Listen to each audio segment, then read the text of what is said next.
Glory.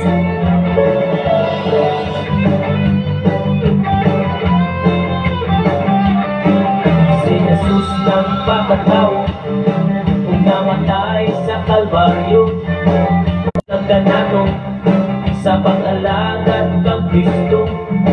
Ulan baha ang tuson lang, subay-subay sa kasabahan. Kay dito sa unahan, kalagani mong iandam.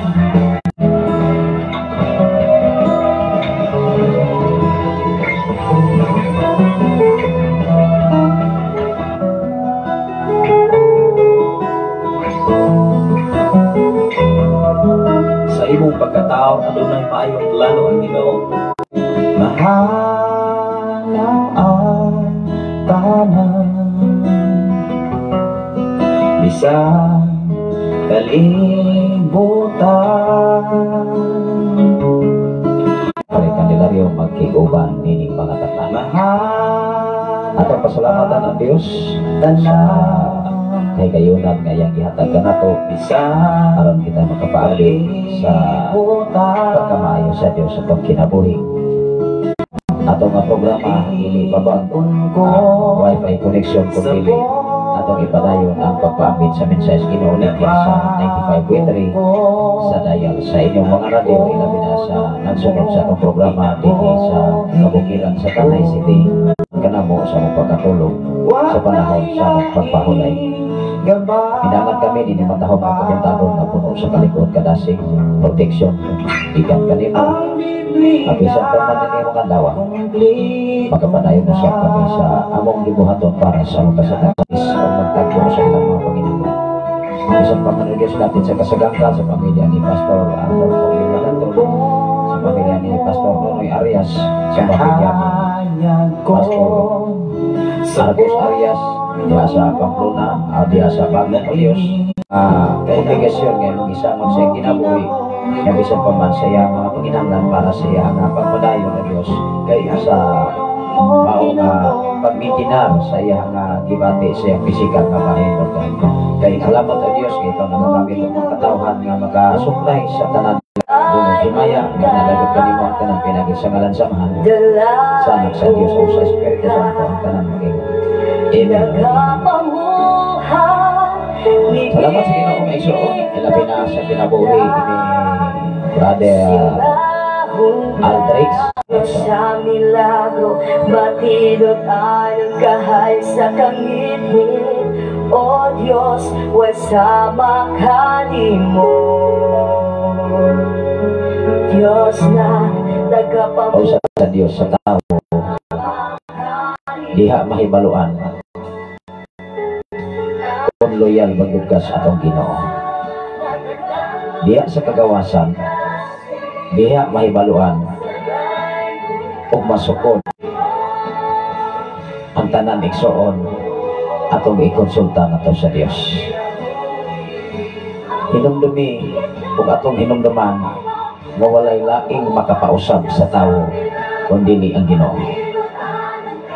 Makapausab sa imong kinaiya kung dili ni panalanginas Ginoo, mahimo maning makawang igsoon, mahimo maning mapakyas kung atong yun ibutang sa atong una-una nga kining akong pag-ugi, kining akong pagtrabaho, matalingkawas na yun ko anis kalis.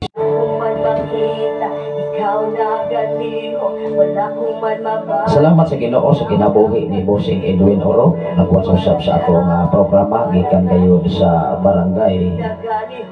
Niindiin kita nahisap ko diha sa Bodega igsoon, diha sa dapit sa Ilihan sa Pasto, o diha sa Naasog igsoon kutong sa maabot nini nga FM radio ang 95. Salamat sa Ginoo sa invitation ni Pastora Lucrecia Siray. Nagkaroon ng Tinoy di mga kaisunan doon ay pagpasalamat sa simbahan na gipiyal sa Ginoo sa iyang kinabuhi. Sa lupa man ay aming maranasan. Yun ang Ginoo. Una nga, doon na may mga invitation mga kaisunan, basta mato lang yun o Sabado Domingo, dili lamang Lunes hanggang Biyernes. maka-attend ta kung wala gyud ko importante sab nga ako nga gikan sa iyang paghagok sulod sa unong kadlaw. Amen ba? Ang balaang kasulatan nagtudlo ka nato ug nagtug-an aron ikaw ug ako atong sundon ang pamaagi sa atong Ginoo. Ano man ang Dios lamang maoy maka himo pagpupo sa tanang panalangin, di ba? Kinsay may makahatag og panalangin ngadto sa tao ang Ginoo. Kay mo ingon man amoran nakakalo tingali nagbulawan si pastor ay di ba? Mao man na mga eksoon. Pero ang Dios hinumdumi siya lamang ang makahimo pagbuo sa tanang panalangin. Dili karitula sa simbahan ang makahimo pagbuo sa tanang panalangin o grasya ngadto sa tawo. Dili si pastor, dili si pastora, dili pare, dili apostoles, taos katilingban. Og doon na po yung mga tao nga kaniadto mas grabing kalisod, maglisod og pamahaw, maglisod og paniudto, maglisod pagpaedukar sa mga anak, pero karon di dato, di ba? I-idolize ang title sa simbahan, dili na po na siyang mao. Mahimo na po na natong Diyos-Diyos ang simbahan, mahimo na po ng Diyos-Diyos nato kanang trabaho. Naging magiyanam, pero doon na may mga tao makatabang sa amo ang panginahanglan. Doon na may tao nga gamiton Lord. Imin ba? Enough na namo nga dunay kahit sa pang espiritu musulod sa tao. Dili espiritu sa Ginoo kun dili espiritu sa demonyo. Di ba kung ang tao dunay magway, dunay mag-unsa diha mo yung dili naman na espiritu. Nag-adik-adik daw kaniadto. Unya matud kaniya, wala na kuno siya magdroga. Pero ang pangutana maigsoon nganong gipatay man ang iyang mga anak ug ang iyang asawa gigulgul man sa hunting. Di perting pataya. Dili na siya madala sa atong pagpangalagad ngadto sa Ginoo. Dili na madala initanay sa ulo. Mao nga magdebate ang isig ka organisasyon. Magdautan na yung mga igsuon kung kagpamaagis kadautan.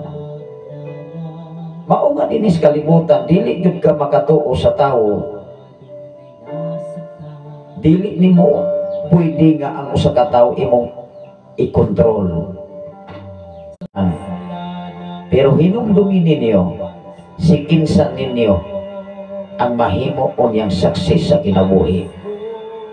Kana bang magsigi mong email, makatabang ba na sa inyong pagpang-apply unyang trabaho nga wa mo'y nakatunan, o kini nga mahimo mong maedukar mo kay ang igihimo sa inyong ginikanan dili na para silang kaayuhan kundi mismo kaayuhan para ninyo.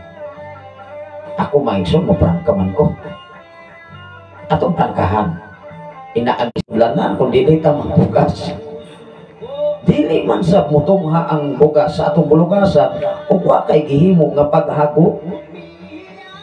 Amen ba? Mga negosyante man na sa ato nga buluhaton, ingon diri mga kaigsunan sa kapitulo 9 bersikulo 8. Onya doon na matay buhaton o sa tabubuan. Hello, naabadias kasulat kung magsaligani sa akong profesyon, sa akong trabaho, sa akong pakaswendado, sa panggobyerno, sa ministry man, sa simbahan. Tanan igsuon akong gitunan uban ang tabang sa Ginoo. Tan unsang kahimtang sitwasyon sa kinabuhi, nagsalig ko sa pagkamayos Ginoo. Salamat sa Ginoo sa kinabuhi ni Ma'am MF Shensham Sangwili, nagwasosap sa itong programa, o ni Brother Jonathan Edanio nagwaso si kinsamanta atubangan sa atong labing makagagahon eksoon. Si kinabuhi ni Ma'am Rosalinda Abraham Kabanag. Good morning Pastor, good morning usab sa mga Abraham family o sa mga Kabanag family. Usa ka OFW na naa sa Kuwait maigsuon gitanggong intawon sa kwarto, nabali ang duha ka paa, ang tiil tungod kay minglayat, dili di alalim na manarbaho tas laing nason. Amen ba?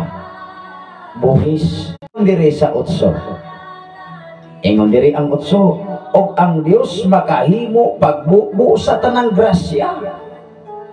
Kinsa di ayang makahimo? Dios, dili Dios. Kinsa ang makahimo pagbubo sa tanang grasya? Dili ang Dios lamang ang makahimo pagbubo sa tanang panalangin o grasya, dili disgrasya. Hello. Salamat sa Ginoo sa kinabuhi ni Mamayet Madagat from mga anak man, relatives man, kung sayop diha sa balang kasulatan, sayop duna. Presidente man ka, senador man ka, taas man kagrangko sa panggobyerno, hinumdumi og atong hinaboy, mausap yun ang tao. Muingon ang Dios, gining tawana ako, gining padatuon. Kay sigian ning nigdaog-daog silang silingan, datuon yun na igsuon. Siya naman ang makahimo pagbuo sa nay mo tabang mo niya nimo. Di ba?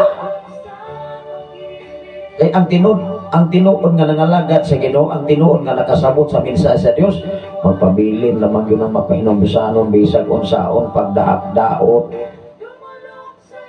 Maoy magbuo ngadto sa tawo.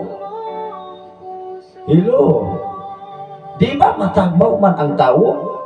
Mumanggani ang banang asawa kung dili siya matagbaw sa iyang bana, dili siya matagbaw sa iyang asawa, mangitag laing bana, mangitag laing asawa. Dios makahimo pagbuo sa tanang grasya nga na kaninyo. Kinsa man ang kaninyo, pwedeng ikaw, pwedeng ako, pwedeng ikaw, pwede imong silingan, pwede. Basta tao. Aon man nato paghatag o pagpaambit ngadto sa uban, kung dili ta bubuan sa tanang grasya at panalangin nga gikan sa Dios. Hello, mga alagad sa Dios, mga pastor, mga pamatutan, si kinsa ka nga mahimong panag-ingnan sa katiliman. Amen ba? Lamang kapatag usa nagkalaing-laing pagsabot ya bas sa balang kasulatan, apan mao manay giingon sa Malakias 3:10. Pero doon na kay buhaton, sulayin ninyo ako, sulay lang yun ang Ginoo. Kinsa igasulti? Ginoo, dili si pastor.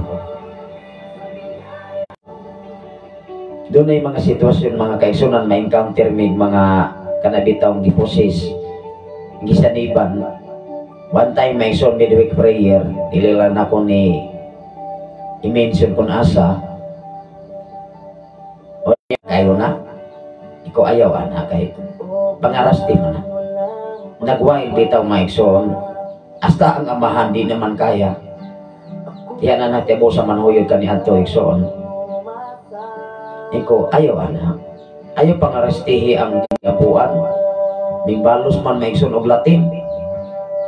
Dayong pipila ka mga panahon nakatulog siya, among gi-interview, ingon siya nga gikargahan magkukurasyon pastor, o niya gipaadto makong interview aron mulubos ko tanan, ining tanan gipiya lamang sa Ginoo aron ikaw ug ako mahimong panag-ingnan sa mga tao. Dunay mga tao nga imbis giangat sa panginabuhi ugong sa kaugalingon, even ang atong sinultihan magpatabog rin ng buka. Kung nagbasi man sa imong makita lamang sa imong kaugalingon nga hire na ka, hinumdumi ang tanan nimong na-comply sa kalibutan, dili o dili apan bisag bubuan patas manalangin si Ginoo unya ayay sirok po ta laog ta ilo ikaw ug ako doon nagpayuko sa tanang grasya panalangin pero moatras tas versikulo 6 atong basahon ang versikulo 6 timani ang tubag maisuon versikulo 6 timani nga ang nagibin kami muhatag ni para sa Ginoo ug maunay sikreto pag-apply sa tanang panalangin gikan sa Dios ego na hello kung ikaw gipanalanginan sa Ginoo ug ang Dios mao'y nagpanalangin kanimo dili na tagani mistil pa nga walihan pinaagi sa paghatag tinuod na dili na siya tinumo-tumo kay nagkalaing-laing mga pagsabot sa Biblia sa balaang kasulatan amen ba amen doon na paslay panginahanglan amen na pasbalat para kang sisar para kang sisar ang para sa Dios para sa Dios sa among kinabuhi igsoon o kinapara namo o kinapara nako nga ang akong mga anak mapaedukar sa mga kalihukan miyang minglabay nga masiman na iso yes moingon yung kong zero me wala na ko'y mapika nimo katuuhan nga dunay mga unod even sa Pastora Elsie Candelario naaman dire ato panahonan among matong ipakita sa social media nangalog ko mga igsoon wala na ipaghago puno ang sako puno ang mga bandihan puno ang siyempre aduna tay mga bisita sa nagkalaing-laing nga mga lugar ako mga estudyante mismo ni ani ang atong former mayor si Atty. RCD sa mga kaubanan mag-anig kinagmay apan kung magpugas kang dinagko hinumdumi dili makapugong ang Dios sa pagbukbo sa tanang grasya panalangin ni adtong way pagpugong-pugong sa paghatag para sa Ginoo apan ang nagpugas og daghan mag-anig daghan ingon ang bersikulo 7 busa kinahanglan nga maghatag ang matag usa wala ra ba nag-ingon amig para sa uban kay wala namo ibutang sa una-una nga magpabiling ning adunahan sa kalibutan kay duna na may bahandi ngadto sa langit o walay taya o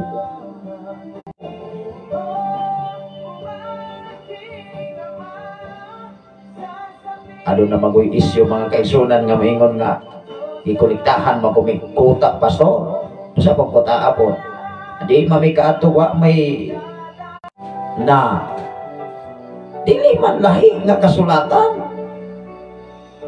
kung ang inyong kinabuhi kung ang akong kinabuhi parehaman kung ang kasulatan atong masabtan kung ang inyong kinaiya kung ang akong kinaiya nadato naman may nadato namin sa panalangis Ginoo sa iyang pagkamayo nahimo na tang bilyonaryo sa pagkamayo sa Ginoo okay na nabo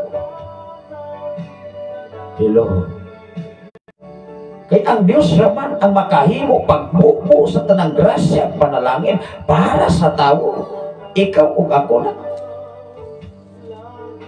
hello pag-ampot ta mga igsoon manghinaot ko manghinaot ang inyong nga lagad mo tulo ka mga anak sa kong uganan sa kong wife nga nasa Saudi Arabia o sa tanan nimo mga alagad naman o sa tanan nga nagasunod og naminaw din sa Shine FM 95.3 o sa tanan nga nag-watch sa Facebook Live Luzon, Visayas and Mindanao I declare blessing sa matag sa langit God bless everyone labi na sa tanan nga nag-watch sa Facebook Live Luzon, Visayas and Mindanao o sa inyo ang pag-share nining mao nga programa ang Ginoo magapanalangin sa matag usa inyong ubos